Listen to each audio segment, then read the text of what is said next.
Hi students, myself Muskan Sharma and welcome you all to the Udit pharmacy. तो आज हम हमारा नेक्स्ट चैप्टर करेंगे, that is the nervous system. Okay, so let's start with it. क्या है इस चैप्टर में कि जो नर्वस सिस्टम है मोस्ट इंपॉर्टेंट ऑर्गेनाइजेशन है जो कि कंट्रोल करता है, रेगुलेट करता है डिफरेंट बॉडी फंक्शंस को और एक स्टेबिलिटी बना के रखता है इंटरनल एनवायरनमेंट में with respect to the extreme changes in external environment.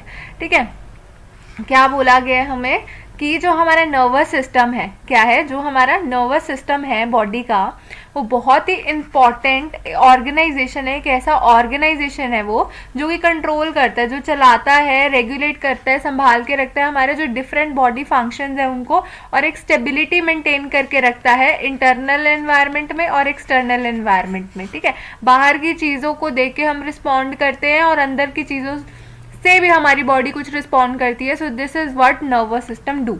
Okay, so आगे क्या गिवन है, that is differentiate between CNS and ANS। देख लेते हैं। CNS माने तो central nervous system and ANS माने तो ऑटोनोमस नर्वस सिस्टम। ठीक है, सेंट्रल नर्वस सिस्टम में हमारा आता है ब्रेन, आता है स्पाइनल कॉर्ड आता है। क्या क्या आता है? ब्रेन आता है, स्पाइनल कॉर्ड आता है। ओके, और हमारा ऑटोनॉमिक नर्वस सिस्टम में आता है सिंपैथेटिक एंड पैरासिम्पैथेटिक नर्व्स आती हैं। ठीक है, कौन आते हैं? हमारी नर्व्स आती हैं। ठीक है जी। It is related with sensory and motor activity of brain. जो भी हमारी ब्रेन की सेंसरी या मोटर एक्टिविटीज है वो सारी कौन कंट्रोल करता है? हमारा सेंट्रल नर्वस सिस्टम। और it is related with activity of heart है, वेरियस ग्लैंड्स है, स्मूथ मसल्स है, उनकी एक्टिविटी को कौन एसोसिएट करता है? हमारा ऑटोनॉमिक नर्वस सिस्टम। ठीक है, फिर है हमारे पास CNS में, it enables the person to adjust with external environment. ये हेल्प करता है पर्सन को एडजस्ट करने में उसके एक्सटर्नल एनवायरनमेंट से। ठीक है, और ये एनेबल करता है पर्सन को एडजस्ट करने में इंटरनल एनवायरनमेंट में, कैसी बॉडी चलेगी जिससे पर्सन कंट्रोल होगा। This is what ANS do. ठीक है, तो फंक्शन है जो CNS का वो विल पावर के अकॉर्डिंग होता है, हमारी मर्जी के अकॉर्डिंग होता है। हम मूव कर सकते हैं अपने हाथ पैर, तो सेंट्रल नर्वस सिस्टम हमारे विल के मुताबिक चलता है। और जो ऑटोनॉमिक नर्वस सिस्टम है वो हमारी विल के अकॉर्डिंग नहीं चलता है। ठीक है, क्योंकि हार्ट को आप अपने विल के अकॉर्डिंग नहीं चला सकते हो। It supplies the nerves to skeletal muscles. जो स्केलेटल मसल्स है और sensory nerve motor carries impulses from sense organs to brain. जो भी हमारे सेंस ऑर्गन्स हैं, जैसे स्किन हो गया, स्किन पे कोई गर्म चीज टच हुई, फटाफट मैसेज ब्रेन तक जाएगा, वहां तक जाएगा और वहां से रिस्पॉन्ड लेके वापसी आएगा। ठीक है, ये क्या करता है? It supplies the nerve to smooth muscles तक लेके जाते हैं विसरल ऑर्गन से, जैसे uterus, uterine tubes, bronchi, trachea, heart. Visceral organs मतलब जो हमारे इंटरनल ऑर्गन्स है, वहां से मैसेज लेके हमारे ऑटोनॉमिक नर्वस सिस्टम तक पहुंचाता है। ठीक है, so this is the main difference between the central nervous system and autonomic nervous system. तो अब हम नेक्स्ट कर रहे हैं, दैट इज मेनिंजेस। तो मेनिंजेस क्या है? बात करें तो हम मेनिंजेस है सिंपली हमारे पास जो आउटर कवरिंग होती है या आउटर लेयर होती है हमारे CNS की, ब्रेन और स्पाइनल कॉर्ड की, उसे हम बोलते हैं मेनिंजेस। तो मेनिंजेस क्या है? कनेक्टिव टिश्यू है मेम्ब्रेन का, जो कि कवर करता है, प्रोटेक्ट करता है जो सेंट्रल नर्वस सिस्टम का हमारे डिफरेंट पार्ट्स हैं उसको। 3 मेनिंजेस है, मतलब 3 कवरिंग है। आउटर वाली ड्यूरा मैटर, बीच वाली एरेकेनॉइड मैटर और थर्ड वाली है पाया मैटर। ड्यूरा मैटर के आउटर है, बाहर की ये थिक होती है, फाइब्रस मेम्ब्रेन है जो कि कवरिंग देती है ब्रेन को और स्पाइनल कॉर्ड को। जो स्पेस होता है, देखो ये हमारा क्या हो गया? Dura mater. ठीक है, ये हमारी कौन सी होगी? एरेकेनॉइड मैटर। मैं ऐसी डिजाइन में बना रही हूँ, ये हमारी होगी पाया मैटर, जिससे आप डिफ्रेंशिएट कर सको। ठीक है, तो जो ड्यूरा मैटर और हमारी एरेकेनॉइड मैटर के बीच का जो स्पेस है ये वाला, इसको हम बोलते हैं सब ड्यूरल स्पेस। क्या बोलते हैं? सब ड्यूरल स्पेस। फिर आता है एरेकेनॉइड मैटर, ये हमारी मिडल होती है, डेलिकेट होती है, थिन वैस्कुलर मेम्ब्रेन है जो कि ड्यूरा मैटर और पाया मैटर के बीच में है। जो स्पेस है बिटवीन एरेकेनॉइड मैटर एंड पाया मैटर, उसे हम बोलते हैं सब एरेकेनॉइड। ओके, बिटवीन एरेकेनॉइड मैटर एंड पाया मैटर इज नोन एज सब एरेकेनॉइड स्पेस। इसको क्या बोलते हैं? सब एरेकेनॉइड स्पेस बोलते हैं। Okay, the subdural space and सब एरेकेनॉइड स्पेस कंटेन अ फ्लूइड। दोनों ये जो हमारे स्पेसेस हैं इनमें एक फ्लूइड प्रेजेंट है जिसको हम कहते हैं CSF, that is cerebrospinal fluid बोलते हैं, जो कि एक शॉक एब्जॉर्बर का भी काम करता है। ठीक है, फिर आती है पाया मैटर, हमारी इनर मोस्ट है, फाइन वैस्कुलर मेम्ब्रेन है जिसमें मेनली ब्लड वेसल्स हैं और फाइन कनेक्टिव टिश्यू से सपोर्टिव है ये। ठीक है, अब है फंक्शंस ऑफ मेनिंजेस की मेनिंजेस क्या काम करते हैं। एक तो लेयर है, प्रोटेक्ट करेगी, सपोर्ट करती है ब्रेन को और स्पाइनल कॉर्ड को, मतलब हमारे CNS को, सेंट्रल नर्वस सिस्टम को। ठीक है, और ब्लड और नरिशमेंट प्रोवाइड करती है सेंट्रल नर्वस टिश्यू को। कौन? मेनिंजेस। ठीक है जी। फिर आप पढ़ेंगे हम सेरिब्रोस्पाइनल फ्लूइड के बारे में, सीएसएफ के बारे में।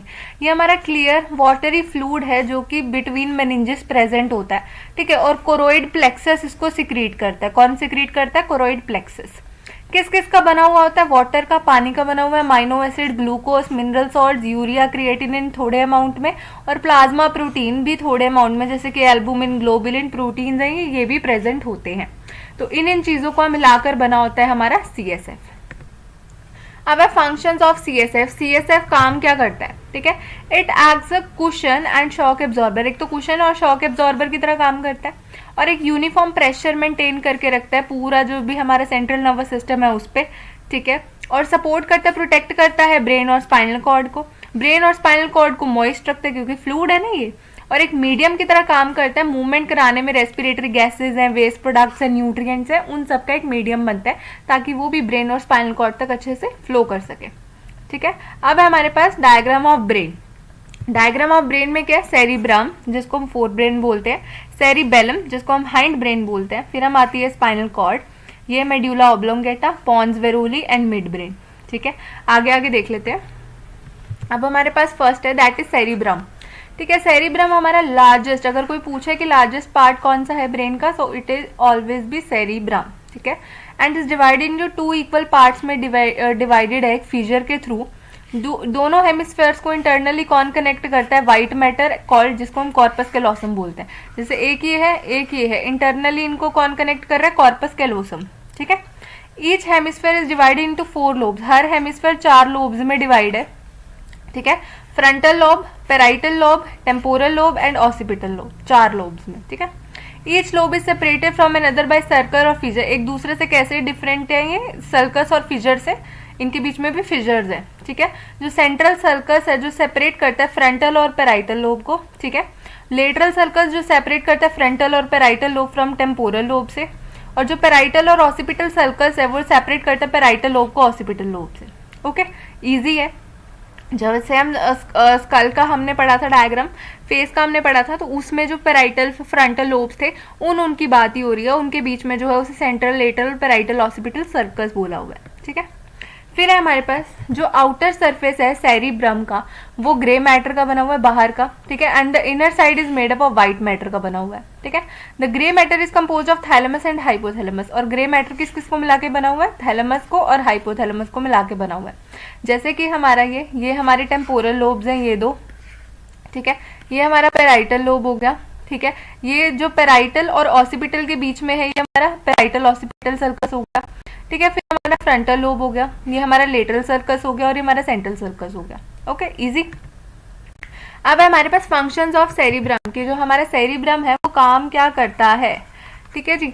तो सेंसरी फंक्शन, सबसे पहला काम क्या करता है? Sensory. It includes perception of pain. जब हमें पेन हो रही है, ठीक है, उसका हमें पता लगेगा, ठीक है। टेम्परेचर बढ़ गया है, कोई चीज बाहर से, ठीक है, गर्म है, ठंडी है, टच का पता लगेगा। कोई स्पेशल सेंसेस है, देखने का, सुनने का, टेस्ट करने का, स्मेल करने का, सेंसरी ऑर्गन से वो सारा ये मैसेज सेरिब्रम तक लेके जाता है।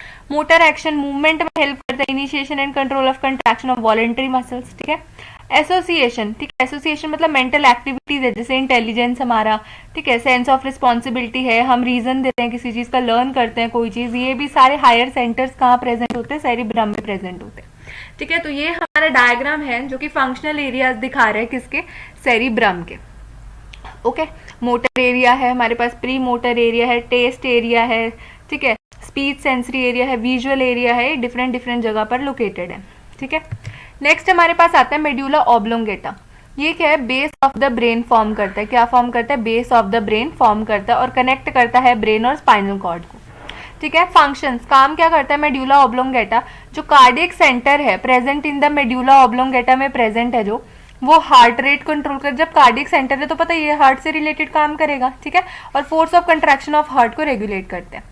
जो रेस्पिरेटरी सेंटर है वो भी मेड्यूला ऑब्लोंगेटा में प्रेजेंट है, तो दैट मीन्स वो हमारे rate of depth of respiration control करेगा, इजी, ठीक है। वेसोमोटर सेंटर भी वहीं पे ही है मेड्यूला ऑब्लोंगेटा में, मतलब जो हमारा कैलिबर ब्लड वेसल्स का मेंटेन करके रखता है नॉर्मल ब्लड प्रेशर, ठीक है। और रिफ्लेक्स सेंटर भी वहीं पे है मेड्यूला ऑब्लोंगेटा में, जो कि हमारी बॉडी को entry of harmful substances into the body से बचाता है, जैसे कि हमारा कॉफिंग हो गया, स्नीजिंग हो गया, गैगिंग हो गया, ये हमारे रिफ्लेक्स सेंटर से होते हैं। ओके, नेक्स्ट है हमारे पास फंक्शन ऑफ सेरिबेलम। सेरिबेलम पूछा है, ना कि ब्रह्म, ध्यान रखना इस चीज का। तो सेरिबेलम क्या क्या है? It controls and coordinates the activities of various group of muscle ensuring smooth actions. ये क्या करता है? वेरियस मसल्स, ये ना हो आपका एक पैर उठे दूसरा पैर उठे ना, गिर जाओगे, है ना। तो ये क्या करता है? कोऑर्डिनेट करके बीच में कर रखता है उनके, ताकि एक उठ रहा है तो दूसरा भी पैर उठेगा। इट मेंटेन्स मसल टोन बना के रखता है। It coordinates activities associated with the maintenance of balance बना के रखता है बॉडी का, और इक्विलिब्रियम। हमें पता लगता है कि हम खड़े हो सकते हैं, अगर हमारा बैलेंस ना फॉर्म हो हम तो गिर जाएंगे, है ना। तो ये काम सेरिबेलम का है। नेक्स्ट है हमारे पास transverse section of spinal cord. Spinal cord का ट्रांसफर सेक्शन है, ठीक है। ये हमारा ग्रे मैटर दिखाया हुआ है, anterior horn of grey matter है, एंटीरियर फिजर है, एंटीरियर वाइट कॉलम है, central canal, lateral white column है, पोस्टीरियर वाइट कॉलम है, डॉर्सल फिजर है, वाइट मैटर है, and posterior horn of grey matter है, ठीक है। फिर नेक्स्ट टॉपिक है हमारे पास स्पाइनल कॉर्ड। स्पाइनल कॉर्ड क्या है कि इलोंगेटेड है एंड ऑलमोस्ट सिलेंड्रिकल पार्ट है सेंट्रल नर्वस सिस्टम का। पार्ट है ना ब्रेन और स्पाइनल कॉर्ड, है ना। And extend from medulla oblongata, पीछे पढ़ा था कि कनेक्ट करता है मेड्यूला ऑब्लोंगेटा ब्रेन और स्पाइनल कॉर्ड को। तो मेड्यूला ऑब्लोंगेटा से हमारी स्टार्ट होती है spinal cord. Cord is surrounded by, बाहर ड्यूरामेटर, अरेकिनोइड, पायामेटर, वही हमारी मेनिंजेस प्रेजेंट है, ठीक है। 45 सेंटीमीटर लॉन्ग है। कितनी है? 45 सेंटीमीटर लॉन्ग है। और थिकनेस कितनी है? जैसे हमारी छोटी उंगली होती है हाथ की, लिटिल फिंगर, उसके जितनी ब्रॉड होती है ये, ठीक है। The spinal cord emerges out from a opening in the cranium known as foramen magnum. जो हमारा क्रेनियम है उसमें एक होल होता है जिसको हम फोरामन मैग्नम बोलते हैं, वहां से जो स्पाइनल कॉर्ड है वो एक्सटेंड कर रही होती है, ठीक है। अब है फंक्शंस ऑफ स्पाइनल कॉर्ड। क्या काम करती है स्पाइनल कॉर्ड? ये कनेक्शन बना रही है बिटवीन द पेरिफेरल ऑर्गन, जो पेरिफेरी पे ऑर्गन्स है, और ब्रेन के बीच में। एक मेन सेंटर की तरह एक्ट करती है वेरियस एक्शंस के लिए, और एक कनेक्टिंग लिंक है between the brain and the spinal nerves, ठीक है। उनके बीच का एक कनेक्टिंग लिंक है, ओके। नेक्स्ट है हमारा topic reflex action. Reflex action क्या है? Automatic and rapid response to sensory stimulus without involvement of brain is called reflex action. Brain के इन्वॉल्वमेंट के बिना जो हम रैपिड रिस्पॉन्स दे रहे हैं उसको बोलते हैं रिफ्लेक्स एक्शन। एक रिफ्लेक्स आर्क बनती है, एक पाथ बनता है जिसके थ्रू जब मैसेज जाता है तो उसे हम सिंपल रिफ्लेक्स आर्क बोलते हैं। जैसे कि यहाँ पर कोई गर्म चीज थी, ठीक है, यहाँ पर कोई गर्म चीज थी, उसको हमने टच करा तो ये मैसेज फटाफट स्किन के थ्रू जाएगा, सेंसरी न्यूरॉन्स लेके जाएंगे, ठीक है, साइनेप्स होगा, ठीक है, स्पाइनल कॉर्ड में गया मैसेज, वहां से मोटर न्यूरॉन्स इस मैसेज को लेके आएंगे और इस मसल पे एक्ट करेंगे और आपका हाथ उस गर्म चीज से उठ जाएगा, ठीक है। This is what we call it as reflex arc, कि हम इमीडिएटली विद इन सेकेंड्स बिना ब्रेन के इन्वॉल्वमेंट में एक्शन कर रहे हैं, तो ये काम होता है हमारा रिफ्लेक्स आर्क में, ठीक है। मतलब कोई गर्म चीज को टच किया, सेंसरी न्यूरॉन्स लेके जाएंगे, साइनेप्स होगा स्पाइनल कॉर्ड में, वहां से मोटर न्यूरॉन्स है वो लेके आएंगे, इफेक्टर मसल्स पे एक्शन करेंगे और हम वहां से हाथ उठा लेंगे, ओके। नेक्स्ट है हमारे पास कंपोनेंट्स और parts of simple reflex arc क्या क्या है। एक तो रिसेप्टर ऑर्गन, वही जो रिसीव कर रहा है, जहाँ पे हमने गर्म टच किया, जैसे हमने स्किन में किया फॉर सपोज, ठीक है, तो वो हमारी गर्म चीज हो गई। फिर है sensory neuron, it is the nerve cell which carries nerve impulses from sense organ to spinal cord, जो सेंस ऑर्गन से स्पाइनल कॉर्ड तक लेके गई वो सेंसरी न्यूरॉन है। फिर एक कनेक्टर न्यूरॉन है जो कन्वर्ट करता है सेंसरी इम्पल्सेस को मोटर इम्पल्स में। फिर मोटर न्यूरॉन इफेक्टर ऑर्गन तक लेके जाता है। साइनेप्स हो रहा था स्पेस बिटवीन टू न्यूरॉन्स, उन्हें साइनेप्स बोलते हैं। और इफेक्टर ऑर्गन के वो पार्ट जहां से रिस्पॉन्स होगा, जो चीज जैसे गर्म हाथ में लगा तो वो उठाएंगे, ठीक है। फिर है हमारे पास next, that is significance importance of reflex action. क्या इंपॉर्टेंस होती है रिफ्लेक्स एक्शन की? It gives quick response and protects the body from any harm और डेंजर।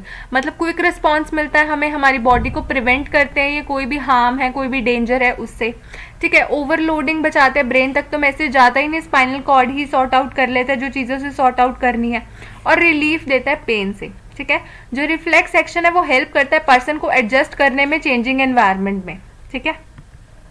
एग्जाम्पल्स है रिफ्लेक्स एक्शन के कुछ, जैसे quick closing of the eyelid if eyes touch और something threatens to touch the eye. जैसे कुछ आंख में टच होने को होता है, एकदम से आंखें बंद हो जाती हैं, this is the example of reflex action. Sudden हम हाथ को विड्रॉ कर लेते हैं अगर कोई हॉट ऑब्जेक्ट गर्म चीज पे टच हो जाता है। क्विक रिकवरी हो जाता है बैलेंस ऑफ द बॉडी का गिरने से, है ना। अ सडन कफिंग अटैक, एकदम से खांसी आ जाती है, कोई इरिटेटिंग सब्सटेंस अंदर चला जाए। और इन्फेंट्स में जो मिक्चुरेशन है, जब वो यूरिन पास करते हैं या जब वो डेफिकेट करते हैं, वो भी रिफ्लेक्स की वजह से ही होता है, रिफ्लेक्स एक्शन की वजह से ही होता है, ठीक है। नेक्स्ट है हमारा क्रेनियल नर्व्स। क्रेनियल नर्व्स क्या है? The nerves which arise from, जो ब्रेन से निकलती हैं उन्हें बोलते हैं क्रेनियल नर्व्स। क्रेनियम से याद रखना, ब्रेन से निकल रही है, ठीक है। 12 पेयर्स हैं क्रेनियल नर्व्स के जो कि सीक्वेंस में आते हैं, ठीक है। कौन कौन सा? फर्स्ट है हमारा ऑल्फैक्टरी नर्व जो कि एक सेंसरी टाइप है जो स्मेल का काम करती है। फिर आता है ऑप्टिक नर्व जो कि सेंसरी विजन का काम करती है, ठीक है। फिर आता है ऑक्यूलोमोटर नर्व जो कि एक मोटर नर्व है, आईबॉल की मूवमेंट करती है। फिर है ट्रॉक्लियर नर्व जो कि मोटर है और आईबॉल मूवमेंट में भी हेल्प करती है। फिर है ट्राइजर्मिनल नर्व, ये सबसे लार्जेस्ट होती है, ठीक है। ये मिक्स्ड है, ये हेड फेस मसल मूवमेंट को कंट्रोल करती है, ठीक। फिर है हमारी एब्डुसेंट नर्व जो कि मोटर है, ये भी आईबॉल मूवमेंट में हेल्प कर रही है। फिर फेशियल नर्व, ये मिक्स्ड है, टेस्ट एलिवेशन टीयर सिक्रीशन में हेल्प करती है। ऑडिटरी नर्व सेंसरी है, हियरिंग में हेल्प करती है। ग्लॉसोफेरिंजियल नर्व मिक्स्ड है, स्वेलोइंग में हेल्प करती है। वेगस नर्व मिक्स्ड है, गैस्ट्रिक पेनक्रियाटिक सिक्रीशन में हेल्प करती है। एक्सेसरी नर्व मोटर है, neck and shoulder muscle movement में हेल्प करती है। हाइपोग्लोसल नर्व मोटर है, टंग मूवमेंट में हेल्प करती है, ठीक है। तो ये हमारा नर्व्स है। इनका शॉर्टकट है अगर देखा जाए तो दैट इज ऊटा फेगवा, ऊटा फेगवा, इससे आप लर्न कर सकते हो इनको, ठीक है, इजी। अब है हमारे पास next topic that is physiology of autonomic nervous system और effect of stimulation of sympathetic nervous system and parasympathetic nervous system.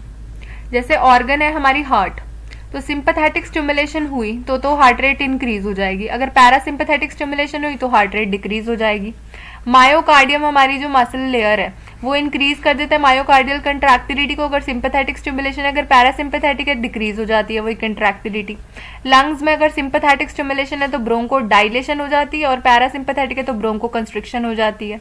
अगर गैस्ट्रोइंटेस्टाइनल मोटिलिटी है वो डिक्रीज हो जाती है सिंपैथेटिक से और इंक्रीज हो जाती है पैरासिम्पैथेटिक से। प्यूपिल्स है जो आई के वो डायलेट हो जाते हैं सिंपैथेटिक स्टिमुलेशन में और पैरासिम्पैथेटिक में कंस्ट्रिक्ट हो जाते हैं, ठीक है।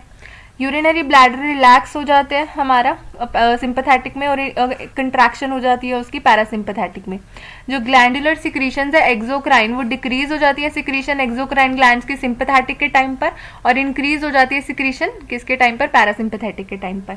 और जो ब्लड वेसल्स है वो कंस्ट्रिक्ट हो जाती हैं हमारी सिंपैथेटिक के टाइम पर और डायलेट हो जाती है पैरासिम्पैथेटिक के टाइम पर। और जो ब्लड प्रेशर है वो इंक्रीज हो जाता है सिंपैथेटिक के टाइम पे और डिक्रीज हो जाता है पैरासिम्पैथेटिक के टाइम पे।